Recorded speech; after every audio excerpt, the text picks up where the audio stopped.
Assalamualaikum warahmatullahi wabarakatuh. Selamat malam, selamat bergabung kembali program Free Newsroom edisi Senin 9 Juni 2025. Langsung saja Free Newsroom selengkapnya bersama saya Lisa Ratnatania.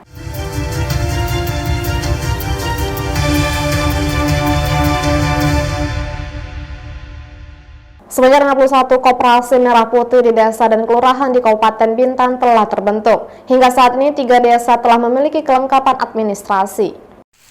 Program Strategis Nasional Pemberdayaan Masyarakat Desa dan Kelurahan melalui Koperasi Merah Putih kini memasuki proses pembentukan di sejumlah desa dan kelurahan se-Kabupaten Bintan. Pembentukan Koperasi Merah Putih ini bertujuan meningkatkan kesejahteraan masyarakat desa dan kelurahan. Kepala Dinas Koperasi Usaha Mikro Perdagangan dan Perindustrian atau DKUPP Kabupaten Bintan, Syukri, beberapa waktu lalu di Tanjung Uban mengatakan, pada awal bulan Juni ini telah terbentuk Koperasi Merah Putih di 51 desa dan kelurahan di Kabupaten Bintan. Meski begitu, baru 3 desa yang telah memiliki kelengkapan administrasi, yaitu Desa Busung, Desa Kuala Sempang, dan Desa Toapaya Selatan. Masing-masing koperasi tersebut bergerak di bidang pendistribusian bahan pokok, perikanan, dan pertanian.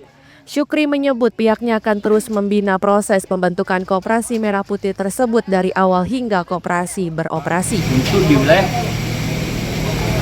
Kabupaten Bintan, seluruh desa dan kelurahan, 51 desa dan kelurahan sudah terbentuk, dan yang sudah lengkap administrasinya baru 3 desa, yaitu Desa Kuala Sempang, Desa Busung, serta Desa Toapaya Selatan.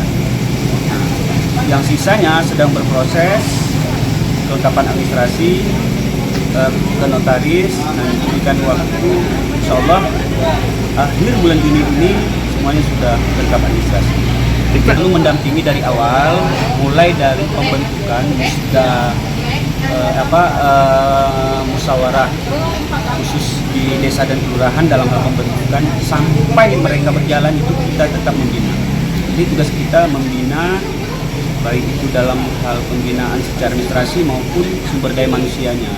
Proses pembentukan dan kelengkapan berkas Koperasi Merah Putih tersebut ditargetkan akan selesai pada akhir Juni 2025. Misbah Sabilal Arsi dari Bintan melaporkan. Sebanyak 100 unit rumah tidak layak huni atau RTLH yang tersebar di sejumlah kabupaten dan kota di Provinsi Kepulauan Riau akan diperbaiki oleh pemerintah provinsi. Dinas Perumahan dan Kawasan Permukiman atau Disperkim Kepulauan Riau akan memperbaiki 100 unit rumah tak layak huni atau RTLH yang tersebar di Bintan, Lingga, Karimun, Tanjung Pinang, dan Pulau Temoyong, Batam. Kepala Dinas Perkim Said Nur Syahdu menerangkan, pihaknya menyiapkan anggaran sebesar kurang lebih 5 miliar rupiah untuk memperbaiki ratusan RTLH tersebut. Dengan rincian anggaran perbaikan maksimal sebesar 50 juta rupiah per unit. Said menyebut perbaikan akan dimulai setelah bulan Agustus mendatang. Diketahui pada tahun 2025 ini, Dinas Perkim Kepri hanya memperbaiki RTLH yang berada di daratan. Sementara program pembangunan untuk rumah suku laut tidak dianggarkan karena faktor efisiensi. Nah, tahun ini ada 100 unit perintah Pak Gubernur kepada saya. Mungkin setelah Agustus kita mulailah. Sekarang lagi notifikasi. DPK-nya itu Bu Sari. 100 unit itu paling banyak di mana, Pak? 100 unit paling banyak di Bintan, nomor 2 di Lingga. Terus berturut-turut ada di Karimun, ada di Tanjung Pinang. 100 unit jumlah semuanya. Angkanya paling besar, nanti itu hasil survei ya. Dia paling besar 50 juta. Nah, jadi nanti kalau rusaknya maksimal, hitungan kita, dia dapat 50 juta. Lucia Ratnosari dari Tanjung Pinang melaporkan.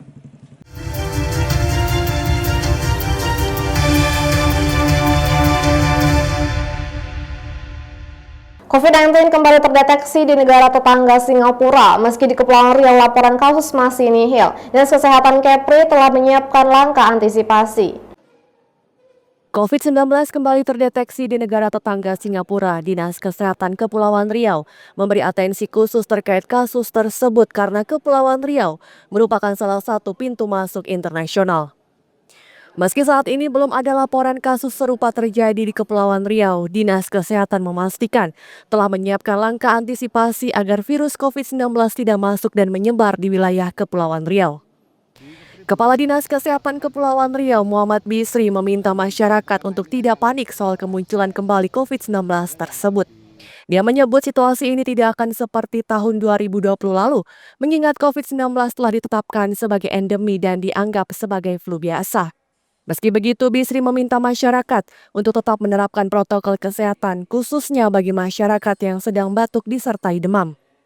Bisri telah menginstruksikan seluruh dinas di Kabupaten Kota se-Kepulauan Riau untuk melakukan pengamatan data dan perkembangan kejadian COVID-19 hingga resiko wabah lainnya. Hal itu sebagai langkah antisipasi menyusul peningkatan angka kasus COVID-19 di sejumlah negara di Asia. Himbauan dari Kemenkes terkait dengan COVID, himbauan itu hanya untuk kewaspadaan terkait situasi regional. Di Kepri belum ada, nasional juga 3 minggu ini menurun. Dan yang terkena ini kan yang lansia ya, makanya yang harus dipahami oleh masyarakat, situasinya ini tidak akan mungkin seperti tahun 2020. Masyarakat tidak usah panik atau khawatir.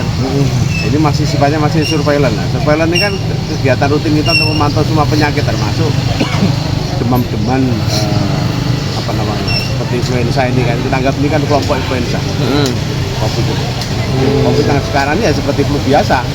Jadi tidak membahayakan Pak ya? Tapi ya tidak Perketatan kita pengawasan di pintu-pintu masuk Pak? Tidak ada. Oh biasa aja gitu? Ya, kita kan sudah endemik. Oke. Demi mengantisipasi timbulnya lagi kasus COVID-19, Dinas Kesehatan Kepulauan Riau telah berkoordinasi dengan pihak terkait untuk pengawasan di pintu masuk bandara dan pelabuhan. Lucia Ratnosari dari Tanjung Pinang melaporkan. Sebuah toko sayur di Kota Tanjung Pinang dibobol maling. Berkat aksi pencurian diduga terjadi 2 kali itu, pemilik toko alami kerugian hingga belasan juta rupiah. Inilah detik-detik aksi pencurian yang terjadi di kawasan Jalan Sultan Mahmud, Kota Tanjung Pinang pada Jumat 6 Juni 2025 waktu dini hari. Toko sayur tersebut milik Sudirman yang diketahui telah dibobol maling sebanyak 2 kali berturut-turut. Berdasarkan rekaman CCTV yang diterima VNews, pelaku yang diduga seorang pria tampak sibuk mengobrak-abrik laci di meja kasir untuk mencari barang berharga yang bisa dicuri. Sudirman menerangkan akibat pencurian tersebut dia mengalami kerugian cukup besar lebih kurang 11 juta rupiah. Dalam aksi itu, pelaku berhasil membawa kabur uang kembalian senilai 4 juta rupiah di dalam laci kasir. Rokok bernilai total 7 juta rupiah yang tersusun rapi di etalase toko pun raib, termasuk barang-barang lainnya. Ia menceritakan bahwa pelaku diduga memasuki tokonya lewat jendela lantai 2. Uang kecil kurang lebih 3-4 jutaan lah. Kita pun nggak detail hitung, kasar hitungnya sih segitu. Sama rokok semua habis nih, belum sempat saya itu lagi. Semua diambil rokoknya? Nah, diambil semua. Berapa slot tuh Bang?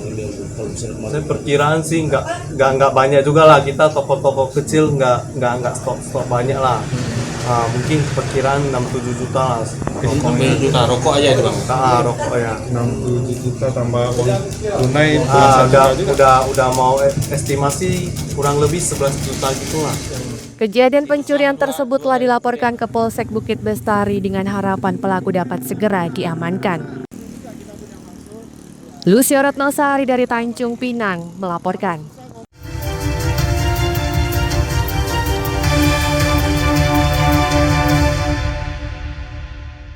Seorang pria bersinar R dibekuk unit Reskrim Polresek Bintan Timur usai diduga mencapuli gadis SMP. Satuan Unit Reserse Kriminal Polsek Bintan Timur meringkus pria 22 tahun berinisial R tersangka pencabulan terhadap seorang gadis SMP.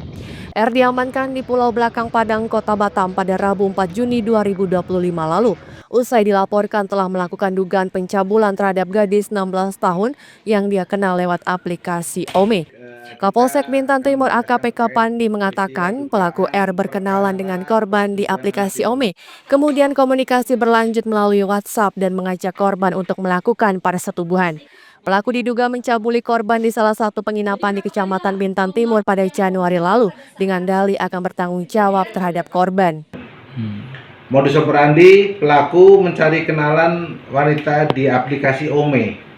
Lanjut komunikasi ke WhatsApp, kemudian pelaku merayu untuk pacaran. Setelah itu pelaku mengajak korban jalan-jalan, lalu mengajak berhubungan badan dengan dalih akan bertanggung jawab.